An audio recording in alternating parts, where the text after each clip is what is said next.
seem like the type to love 'em, leave 'em, and disappear right after the song. So give me the night to show you, hold you, don't leave me out here dancing alone.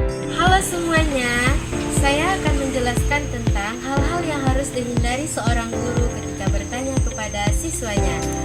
Jangan lupa saksikan ya.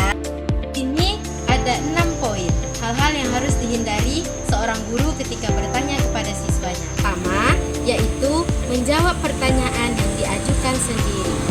Guru sebaiknya tidak menjawab pertanyaannya sendiri. Karena apa? Karena dapat menghilangkan kesempatan bagi siswa untuk berpikir dan berpartisipasi dalam menjawab pertanyaan yang kita ajukan tadi. Selanjutnya, yaitu poin yang kedua. Poin yang kedua adalah mengulangi pertanyaan sendiri. Nah, di sini mengulangi pertanyaan sendiri juga tidak boleh kita lakukan. Karena apa? Karena dapat membuat siswa merasa bosan dan kurang nyaman berada di dalam kelas sehingga mereka tidak fokus untuk berpikir. Sebaiknya kita sebagai seorang guru harus memberikan pertanyaan yang singkat dan jelas. Poin yang ketiga yaitu pemberian pertanyaan ganda. Di sini pemberian pertanyaan ganda tidak boleh dilakukan. Karena apa? Karena dapat membuat siswa merasa bingung karena ia harus memproses pertanyaan 2 sekaligus. Poin yang keempat. Poin yang keempat yaitu mengulangi jawaban siswa. Nah, di sini mengulangi jawaban siswa juga tidak boleh dilakukan. Karena apa?